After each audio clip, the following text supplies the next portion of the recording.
Happy Pride Month, everybody. This is the Sliders Review. I'm here today to talk to you about Freedom Fighters The Ray, the web series. So I completely forgot all about these. Like, it's been a good long while. I think this came back out in 2017. This came out after Crisis on Earth X, which Crisis on Earth X, in my opinion, is probably the best crossover ever. Well, the big major crossover event, not the smaller ones, but like the bigger one is probably like my favorite. It's probably like the best, next to like Invasion. I didn't like Crisis on Infinite Earth, so whatever they call that crap. Crisis on Earth or whatever they called it. I didn't like Elseworld. That's when the crossover started to dip in like quality and everything for me. Just didn't really do it, but yeah, the Earth X one, boy, that was good. And so this came out like a couple of months after the live action one. And they decided to give the Ray his own web series and stuff because they just didn't want to give him his own live action series. And who knows the real reason why? You know what I'm saying? And so, like, seriously, they don't know why.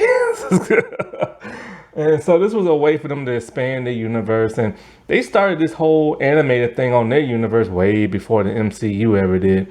And so, like, this is a really good web series. It had like 2 seasons. Years ago, I saw the first season. I finally saw the second season now, and I don't think this is canon. It can't be canon.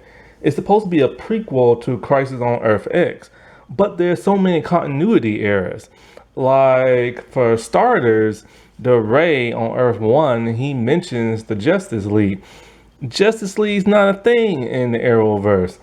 They tried to make it a thing after Crisis of Infinite Earths, but that really fell apart when Ruby Rose decided to leave.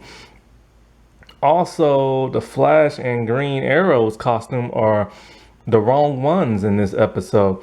Like, the Flash is wearing his season 1 outfit, and Green Arrow is wearing, I think, his season 4, I think it is. The one with like no sleeves and stuff. But on Crisis on Earth X, Barry has his, like, what is it, like season 3 or 4 outfit. No, season 3 outfit with the white symbol, and like Oliver went back to like having sleeves and everything. Also, the Freedom Fighters were never in like the Crisis of Earth X. Not only that, but nobody knew who the Ray was. Like, you know, and that was just kind of like uncanny. Like, they totally know who he is in this web series. Not to mention, Red Tornado got reassimilated and turned evil this time. Well, he's nice now in the web series, but that's not the way it is on Earth X. And something else is a huge continuity error. Can't think of it right now. But yeah, there are like continuity errors like left and right, and it's just weird, you know. So I don't think it's canon. It can't be. Now, in this series, everybody reprises their voice except for that of Green Arrow and the Flash. Why? Don't know. Anyway, so let's get to the Ray and why I have my LGBT glad month like template and stuff. The Ray, he is gay. Ray gay. And everything. I believe he is the second openly out LGBT superhero in the Arrowverse. Alex don't count because she was never really a superhero in the beginning, just like an assistant and worked for the government. And I don't think Mr. Terrific showed up around this time. But if he did, then okay, then the Ray is the third. But yeah, Mr. Terrific is in the web series, so maybe he was around this time. It was season 4. So okay, maybe the Ray's the third. But yeah, anyway, he's openly out and everything like that. And so they really never had this true representation that much on the Arrowverse, which a lot of people complain about because a lot of people who work on the Arrowverse, both in front and behind the camera are LGBT. So a lot of people are like, yo, I thought the CW would be like diversity. So this is when the CW started bringing in more diversity. This is probably why he never had his live action series and stuff. And so like Sarah Lance was really the most like, LGBT person like in the beginning and stuff, and they started bringing in more, and then so they wanted like more and more, and then so they made Alex LGBT. Cause they said, oh, somebody in the Arrowverse is, hiding and stuff like that, and or in the closet, and so they made Alex like that way, and which confused me. 'Cause I could have sworn in season 1 she was like straight, but it's been a long time since I've seen season 1, so yeah. So this does take place somewhat like before the events of Christ on Earth X. Now, what did that deal with? It's a time where Germany, well, kind of won the war and everything. So I don't get in trouble by YouTube. I can't say the actual N word, not the evil black N word, but like the one that has to do with the German soldiers and stuff. So I'm just gonna call them the Knots. The NOTS. So yeah, it's a world where German Knots rule the world and everything. However, in Crisis of Earth X, they won and they control everything. But here in the web series, they're still trying to like conquer and everything. And so like we see Ray in the Freedom Fighter. This is Ray of Earth X. And so him and the Freedom Fighters, along with Vibe and everything, they're trying to like take down the Knots and everything, which is this Barry Allen Flash before something happened to him, and then Reverse Flash took over, and Oval Girl, who is Supergirl, and Black Arrow and stuff. And so they're like the trinity of this universe, and they're evil, and they are straight up evil. Melissa Benoist did a great voice acting job.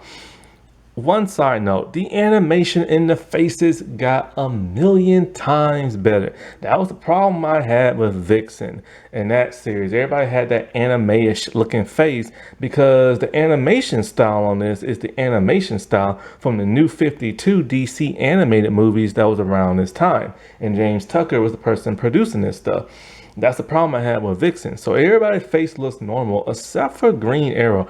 Green Arrow, and Cisco, their faces and their bodies always look weird in this animation. Green Arrow only looks cool when he's moving around, but something's up with his face and that mask. I don't know what. And so anyway, they're doing the best they can, but they're getting their butts kicked. There's Phantom Lady, and it's that dude who shrinks and everything. And it's Black Condor and Red Tornado, and they're just trying their best with the Ray to like stop like the Knots and everything, but they're getting their butts kicked. And so Red Tornado, the android, he gets taken out by Oval Girl, and so like she rips like his brain out and everything, and then the Ray gets to it, and so it's basically keep away from her and stuff like that. And Cisco shows up as Vibe, and he vibes the Ray out of their dimension into another one. But before that happened, he gets hit bad and he's wounded. He's dying. Now the device he has is like the brain of like Red Tornado, and it has like all blueprints and maps and stuff like that. And that's why the Knots wants it, because Oval Girl says she needs to take over France and everything. So in Earth 1, we get to see Ray of Earth 1. And he is an advocate of LGBT like living and stuff. There's this mayor who's making it harder for them. And so Ray, he's not very confident, he's very shy, very timid, and he's in the closet. And so he's with his best friend John. They work like together, and they're at a bar, and John's trying to hook him up with this one dude and everything. John is very supportive. Now in this universe, John and none of them have like powers. And also the Phantom Lady person, I forget her name, like Jennifer or something like that, she also works with them, and she has no powers. When he goes to talk to him, he's shy, nervous, and he leaves. Now he is closeted to his parents. His parents are very conservative, and they just won't understand. So he's terrified of coming out to him. And so, like, at one point at dinner, mom thinks that he likes a girl at work and everything, makes it very awkward for him. And it has to be very awkward for him because he wants to come out, but he can't. He's a man with no backbone, and and he has literally no confidence. Well, at some point in time, when he's outside, guess who he meets? His counterpart from Earth X, and he is dying. Dude is freaking out because he sees himself and he sees himself dying. So he gives him the device and he literally just evaporates, just dies out of like nowhere. But his energy and power goes into that of the Ray of X1, and his power is light based. And it's literally as destructive as like nuclear energy and everything. So he's giving off some signals to people. And one of those people he's giving a signal off to is Cisco and Caitlyn. Cisco, man, whether he's in this one or he's in Vixen, his animation is off. First of all, the actor, I like the actor in live action. Here he gives a very dull, bland performance, and they animated him very dull and boring. Even when he tries to say something very like chipper, he still has that dull expression on his face, so it's not coming off very well. Also, why does he have a towel around him? Does he sleep in like his office or something? I never understood that. So they see somebody has a hot energy signature like nuclear energy. So they call in like the team. So at some point, Ray shows like, John his superpowers, and they're both excited. So they start like testing them out. And so he blows up his TV. He's shooting at like pigeons and everything. And he starts flying. He's really good at using his powers, but he still don't know exactly what he's doing. He can even make his molecules turn to light energy where things can pass through him. So he's able to do a lot more than his live action counterpart. And his suit looks a whole lot better than his live action counterpart. This is what the Ray looks like in animation, and this is what they did on the CW live action. Boy, they paid no expense for like his powers and his suit. I feel so bad for that actor. Oh boy, they did not do that dude justice at all. It just looks very cheap and stuff. So at some point in time, John like tries to get him to like talk to that dude again. I think his name is like Jacob and everything. He finally talks to him, and they finally hit it off. This is when the episodes, cause see, it's a web series, 2 seasons, and it's like 12 episodes each. But on HBO Max, they combined it into says it's a movie, and it's on DVD, and it's cheap on DVD on Amazon and eBay. And so yeah, get yourself a copy and stuff. Vixen, on the other hand, I think it's pricey. $13 is too much for an animated movie that's like an hour and stuff. And there's no different from really like another animated movie, but this has been out for a long time, so it should be cheaper and stuff. The Ray's cheaper, and so like this is when things start to slow down. It starts to get very CW-ish, long-winded speeches, romance talk, mushy stuff, stuff like the CW's known for. But it's nice because they have a nice quiet moment and they get to talk and get to know each other, and he's finally like, coming out of his shell. But not only that, but he is starting to have more confidence now that he has his powers. See, they're doing all the right stuff with this character. They're giving him all the superhero early day tropes and everything. Like him discovering his powers, learning how to use his powers, learning to hide his powers from everybody. When he goes on like dates with this dude, trouble is like all around and everything, and he constantly has to change out of his like change and like transform and fight the bad guys and and like then go back on his date. That's the stuff I've been wanting to see for a long time on the CW, like superhero type stuff. Not a bunch of drama, long-winded speeches about destiny and how sad you feel and your feelings and everything. That would bug me about the Arrowverse. So yeah, he's like doing a superhero thing and he's like stopping bad guys left and right. And then he comes across this one bad guy. like a lesbian couple in like the park, and this bad dude comes up to them and tries to cut the throat of the one lady. And so he gives her the most CW Arrowverse corny line when he tells her, if you was with a guy, this would never happen to you. I'm just like, really? Really? Getting to that corny Arrowverse CW talk and everything. It reminds me of that one corny line from Supergirl and everything, where Alex is fighting somebody and I think like a superhero, a super villain and everything, and she's like, "Hey, buddy, can't touch me without consent." And he's like literally punching her, but it's just like it's the weirdest, corniest line ever. And they meant it to be like serious in a jokey, corny kind of way, but it just came off cringy. So this alerts that well, they don't really have a superhero team. It just alerts like the Flash and like Arrow, Green Arrow and stuff like that. So they're like Oliver's being his grumpy self and it's all like, you know, you have these powers and we want you to like join our team, and but you're unexperienced and everything and you don't know how to use your powers and we're gonna teach you. And I'm like, is this Oliver talking? Like, since when do they have a team? Since when do they always hang out buddy buddy? But these animated web series make it seem like all these Arrowverse heroes constantly hang out every day and stuff and buddy buddy, but they're not like that.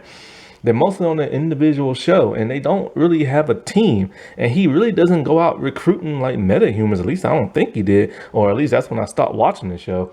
Anyway, so like they have to take down a giant robot because superhero stuff. And I don't mind that. That's such a superhero animated type thing to do. Who sent the robot? Like, hey, who knows? You know what I'm saying? But I wish they did more stuff like that in the show. And so after that, oh, also Vixen shows up. You know, Mari and everything, and she has now longer hair to fit her appearance than when she showed up in Arrow season 4 or 5. And all I could think about is like, when does she ever hang out with them other than that one time that she helped them out and the actress couldn't reprise her roles? That's when they brought in her great grandmother and stuff and recast. And there she's with the legends, so I don't get that, you know? But hey, whatever. At some point in time, like Oliver is training him by himself. And so like Oliver's being his grumpy self because Ray is upset because things aren't really going well with him and his guy because, you know, see, they had a conversation about how he hasn't come out to his parents. And the dude tells him, like, look, man, like, you know, I haven't done this sneaking around thing since I was in high school, and I'm not here to date a dude who's not like out and about and everything. And, you know, and I totally understand what he means. Like, you know, he shouldn't have to like hide, but you know, this is 2022. Well, what year did this come out? 2017. So it was 2017 back then, and things were different. You know what I'm saying? So, but he's scared of his parents and everything. And so when he's training, you know, like Oliver tells him you have to be focused and all this. Also, Oliver actually gives him some really good like advice, but in a rude, grumpy, like military sergeant kind of way. You know? So at some point in time, he goes back to his home. Overgirl shows up. Why? Because her and her people captured their version of Vibe. And so she went on over there and she just whoops the snot out of him and talking about like just give me the device and everything so I can like take over France and all this other crap. And so she gives him some good bruises and everything. And so I forget what makes her stop. Maybe he used his powers on her or something. I can't really remember what. But then at some point in time, he does come out to his parents. And they're actually okay with it and everything, which was really shocking and really like surprising and everything. I was expecting them to be like angry, but they wasn't, you know? So that was a good thing because, you know, it's terrible when your parents don't like, you know, accept like who you are and everything like that, and they want to like get rid of you and stuff. So John, his friend, is upset at him too because the other Ray, Gay, told him with this device destroy it. But Ray didn't try hard enough and everything. He can't. So that causes problems when he tells John that, crazy like the knots like Supergirl, tried to like, get the device and kill me and everything. He's all like, dude, you had like, a task to do and you didn't do it. You've been too busy like, goofing around with your powers and stuff. And Ray, he sees what he's saying, because remember how I said he never had no confidence, but when he got his powers, he did have confidence? Basically, he became like a showboat.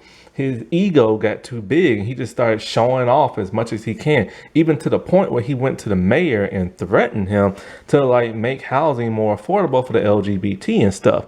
And John tells him like, dude, you're not supposed to threaten a person that higher power and everything. And not only that, but you're a superhero and you're using your powers to get literally what you want, and that's gonna put like a bad image on you and stuff. So I like how this dude has flaws. He's not perfect. His ego got the best of him, and now he wants to make amends.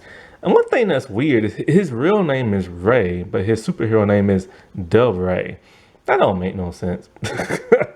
So he races to Star Labs and he finds Cisco, and he's all like, I need to go to Earth X and everything because they have the device and they're going to use it to destroy France and blah, blah. Cisco's being his weird, morbid self in this. He's so weird in animation form. But anyway, he opens up a portal and, the ray goes through. So then he explains to the freedom fighters who he is and everything, and it's a fight on their hands, and it's an epic battle between like the freedom fighters and the Knots. And the Ray, he whoops on Supergirl big time. Basically, he leveled up, and the radiation that he emits hurt her so bad. I think that might have been what's killed, or was slowly killing her in Crisis of Earth X and everything. I'm not 100% sure. It's been a long time since I saw that. And so yeah, he just whoops on them and they defeat them momentarily and everything.